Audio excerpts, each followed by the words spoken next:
Hello friends, हम लोग गुजरात के बढ़िया में स्टैचू ऑफ यूनिटी शाम का इवनिंग लेज़र शो देखने के लिए दोबारा एंटर किए हैं। और टिकट में दो ऑप्शन रहते हैं, या तो आप स्टैचू ऑफ यूनिटी से लेज़र शो देख सकते हैं या फिर दूसरा हेलीपैड से। तो हमने हेलीपैड को ऑप्शन सेलेक्ट किया था, तो अभी हम यहाँ से हेलीपैड जाएंगे बाद में। इवनिंग 7:30 शो स्टार्ट होता है। और इंडिपेंडेंस का जो मूवमेंट था, इसमें जो सबसे पहले स्वदेशी मूवमेंट और बाइकआउट मूवमेंट जिसमें उन्होंने ब्रिटिशर्स गुट का बाइकआउट किया था, वो 1905 से 1908 में अगेंस्ट बंगाल पार्टीशन स्टार्ट हुआ था। उसके बाद नेक्स्ट जो मूवमेंट आया वो होम रूल मूवमेंट 1916 टू 1918 बाल Gangadhar Tilak and Annie Besant ने डोमिनियन स्टेटस के लिए इंडिया को चलाया था। और उसके बाद जो आया वो गांधी जी ने नॉन कोऑपरेशन मूवमेंट 1920 से 22 तक, जो कि जलियांवाला बाग इंसिडेंट के बाद स्टार्ट किया था। और चौरी चौरा जब इंसिडेंट हुआ था तो उन्होंने विड्रॉ कर लिया था। और जो उसके बाद जो बड़ा मूवमेंट आया वो सिविल डिसोबीडियंस मूवमेंट 1930 में, वो गांधी जी ने दांडी मार्च से जो स्टार्ट किया था। और जो फोर्थ मूवमेंट आया क्विट इंडिया मूवमेंट 1942 में, वो स्टार्ट किया था गांधी जी ने। और सरदार पटेल का भी इसमें काफ़ी योगदान था। जैसे जो फेमस उनका सत्याग्रह था बारडोली सत्याग्रह, जिससे उनको सरदार की उपाधि मिली, वो उन्होंने लीड किया था। और खेड़ा सत्याग्रह में उनका योगदान था। और अहमदाबाद में जो मिल वर्कर्स केस था, उनके साथ बातचीत करने में भी इनका योगदान था। और 1916 में उन्होंने अपनी प्रैक्टिस अहमदाबाद में स्टार्ट करी, और वो उनकी प्रैक्टिस अच्छी चलती थी। और उनके जो कपड़े थे वो मुंबई जाते थे प्रेस होने के लिए, तो इससे पता चलता है कि उनकी प्रैक्टिस काफ़ी अच्छी चल रही थी। लेकिन बाद में उन्होंने 28 में उन्होंने रिज़ाइन करके नेशनलिस्ट मूवमेंट ज्वाइन कर लिया। और जो गांधी जी के कॉन्टैक्ट में 1917 में आए, जब चंपारण सत्याग्रह हुआ था, उसकी सक्सेस के बाद से वो काफ़ी इंस्पायर्ड हुए। और उन्होंने गांधी जी ने उनको गुजरात सभा ज्वाइन करने के लिए बोला 1917 में। और खेड़ा सत्याग्रह उन्होंने 1918 में लीड किया। फिर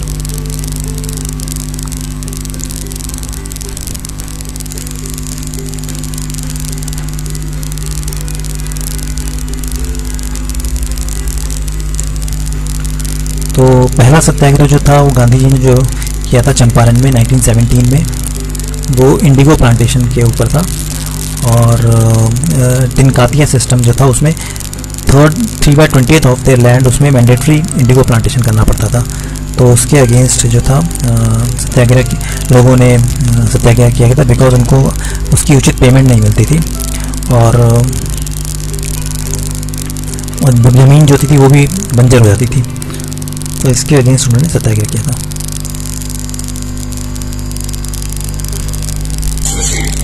शासकों को सबक सिखाकर भारत वापस आए बैरिस्टर मोहनदास करमचंद गांधी से मिलकर वल्लभ भाई ने अपने कुछ वर्षों से सीखे विदेशी व्यवहार और संस्कार हमेशा के लिए त्याग किए।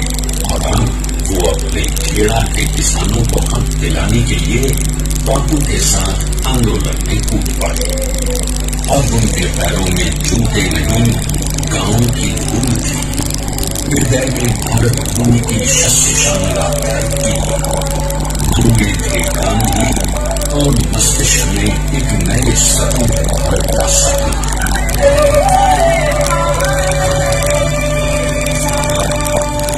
तभी बारडोली के मजदूर किसानों की यातना का समाचार उनके पास पहुंचा। तुरंत वल्लभ भाई वहां पहुंचे और यूं शुरू हुआ भारत का सबसे बड़ा और सफल किसान आंदोलन बारडोली। वल्लभ भाई ने बारडोली के 87,000 किसानों को ऐसा अटल अचल मनोबल दिया कि अंग्रेजी सरकार हिल गई और एक तरह से उनका लगान माफ कर दिया गया। अब तो पूरे देश में लोग वल्लभ भाई के नाम की तस्वीर खाने लगे।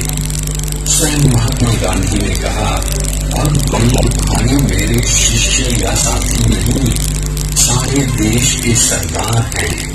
और देश को मिल गया एक अनोखा असरदार सरदार।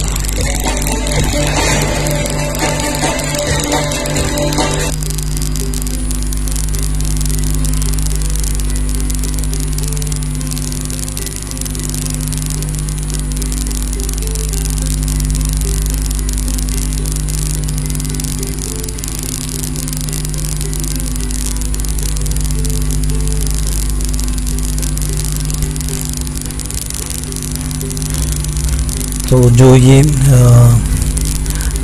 इंडिगो की जो खेती थी, ये जर्मन्स ने एक सिंथेटिक डाई बना ली थी, तो जिसकी वजह से इंडिगो का डिमांड कम हो गया था। तो बट वर्ल्ड वॉर वन में जब जर्मन वॉर में चला गया और ये डाई की अवेलेबिलिटी मार्केट में कम हो गई, तो फिर से इंडिगो का डिमांड बढ़ गया। तो इसलिए ब्रिटिशर्स ने इंडियन फार्मर्स के ऊपर जोर डाला इंडिगो खेती के लिए। इसके लिए ये आंदोलन हुआ। और जो नेक्स्ट आंदोलन था वो अहमदाबाद में 1918 में, ये मिल वर्कर्स और मिल ओनर्स के बीच में था। तो इसमें भी गांधी जी और पटेल ने, सरदार पटेल ने इससे समझौता करवाया था। तो ये प्लेग के कारण जो सैलरी थी वो मिल ओनर्स को 75% रेज करनी पड़ी थी, क्योंकि वर्कर्स की शॉर्टेज हो गई थी। तो उन्होंने 75% सैलरी इंक्रीज़ कर दी, बट प्लेग जाने के बाद उन्होंने सैलरी फिर से रिड्यूस करके उसको 20% कर दिया। तो वर्कर्स जो थे वो चाहते थे कि 50% तक उसको रखा जाए, बट क्योंकि वर्ल्ड वॉर 1 की वजह से प्राइस राइज हो गई थी। तो गांधी जी ने अम्बालाई साराभाई जो कि मिल ओनर थे उनसे बात की, बट वो नहीं माने। तो उनको वो स्ट्राइक पे चले गए और बाद में मिल ओनर्स एग्री हो गए और 35% राइस के लिए। तो इससे मिल ओनर्स और जो कांग्रेस लीडरशिप थी और जो मिल वर्कर्स थे, सबके बीच में ट्रस्ट बढ़ा। और जब 1942 में गांधी जी को इम्प्रिजनमेंट किया गया, तो 1.75 लाख मिल वर्कर्स ने इसके अगेंस्ट प्रोटेस्ट किया था। उसके बाद फिर एक सत्याग्रह, तीसरा सत्याग्रह हुआ था, खेड़ा सत्याग्रह, जो कि 1918 में गुजरात में हुआ था। इसमें 30% टैक्सेस किसानों के ऊपर लगा दिए थे ब्रिटिशर्स ने, क्योंकि फेमाइन और प्लेग से फसल नष्ट हो गई थी। तो इसके अगेंस्ट ये सत्याग्रह था।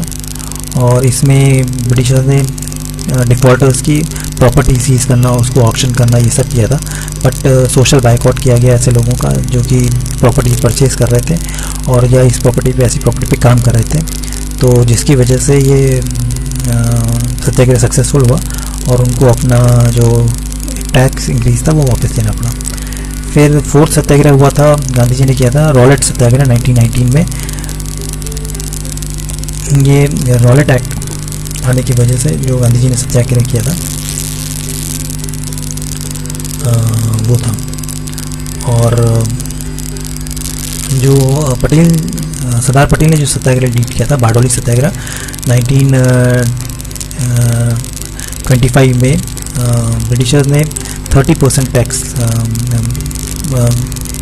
विलेजेस पे लगा दिया था। जिसके बाद से वो किसान लोग जो थे वो सरदार पटेल के पास आए, क्योंकि वो अहमदाबाद म्यूनिसिपैलिटी में प्रेसिडेंट थे और वो पहले रह चुके थे, सर्व कर चुके थे। तो इसलिए, और वो ऑलरेडी कई सारे सत्याग्रह लीड किए थे उन्होंने गुजरात में। तो विलेजर्स सब उनके पास आए, तो उन्होंने गांधी जी से बात की। गांधी जी ने कहा, अपनी ब्लेसिंग्स दी और कहा कि या तो वो और कांग्रेस डायरेक्टली इससे इन्वॉल्व नहीं होंगे, बट ये मूवमेंट जो है वो लीड करें और जो है बारडोली के किसानों को ये मूवमेंट रन करना है।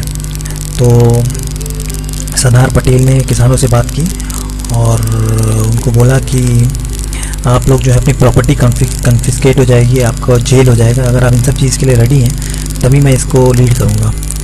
तो विलेजर्स मान गए और उन्होंने सरदार पटेल की लीडरशिप एक्सेप्ट करी। तो पटेल साहब ने जो थी वो बारडोली को सेवरल जोन्स में डिवाइड किया और उनके लीडर्स बनाए, वॉलंटियर्स बनाए और इन्फॉर्मर्स बनाए, जो कि गवर्नमेंट ऑफिशियल्स की मूवमेंट को इन्फॉर्म करेंगे। और उन्होंने कहा कि ये कम्प्लीटली नॉन वायलेंट मूवमेंट रहना चाहिए और कोई भी वायलेंस इसमें नहीं होना चाहिए, नहीं तो हमारा मूवमेंट फेल हो जाएगा। और इंडिया के दूसरे पार्ट्स में जो सिंपैथेटिक प्रोटेस्ट लोग कर रहे थे, उनको भी सरदार पटेल ने मना किया कि ये बारडोली का सत्याग्रह है, इसको ज़्यादा स्प्रेड ना किया जाए दूसरी जगह में। और तो गवर्नमेंट ने इसको क्रश करने की बहुत कोशिश करी, लोगों की प्रॉपर्टी सीज कर ली और उसको ऑक्शन किया, बट कोई ख़रीदारी नहीं आया। और जो लोग आए उनका सोशल बाइकआउट किया गया और जो ऐसी प्रॉपर्टी में काम करते थे लेबर्स, उनका भी सोशल बाइकआउट किया गया, उनको सामान नहीं देना उनको उनके फंक्शंस में नहीं जाना और फैमिली से रिलेशंस कट करना। तो ये इस सब तरीके से सोशल बाइकआउट किया गया। तो और जैसे ही ऑक्शन के लिए ये गवर्नमेंट ऑफिशियल्स आते थे गांव में, तो जो वॉलंटियर्स थे वो अलार्म बजा कर देते थे, जिसकी वजह से कि सब लोग जंगल में भाग जाते थे, छुप जाते थे गांव वाले। और जब वो लोग आते थे ऑफिशियल, तो उनको पता नहीं चलता था कौन सा घर किसका है, कि कौन ओनरशिप है, किसको ऑक्शन करना है। तो जिसकी वजह से कि वो ब्रिटिशर्स को काफ़ी दिक्कत का सामना करना पड़ा, और उन्होंने Pathan, well build Pathan hire किए थे ये वसूली के लिए। बट इनके ऑर्गेनाइज मूवमेंट से ब्रिटिशर्स जो है उनके इफ़ेक्टिव नहीं हो पा रहे थे इसके लिए। तो बाद में उन्होंने अपना ब्रिटिशर्स ने वापस ले लिया, टैक्स इंक्रीज वापस ले लिया, और इस तरह से ये काफ़ी सक्सेसफुल हुआ। और ये जो है ये लेज़र शो था, और ये लाइटिंग है जो कि स्ट्रीट्स में है। और सरदार पटेल का जो लेज़र शो था उसमें उनकी स्टोरी बताई गई थी। अभी हम लोग नर्मदा आरती के लिए आए हैं, और ये नर्मदा नदी के किनारे घाट बनाए जो कि शूलपनेश्वर महादेव टेम्पल जो है उसके पास में ही है। और ये जो टेम्पल था ये डैम में डूब गया था, सबमर्ज हो गया था, तो इसको रीलोकेट करके यहाँ पे गोरा विलेज, नियर गोरा विलेज, यहाँ पे इसको रीलोकेट किया गया। और उसी के पास में ये घाट है जहाँ पे जो है ये नर्मदा आरती जो है करी जाती है। और इसमें आप डोनेशन देके यजमान भी बन सकते हैं, जो कि souutickets.com साइट है, वहीं से इसकी बुकिंग हो जाती है। और नर्मदा आरती चल रही है।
Bye.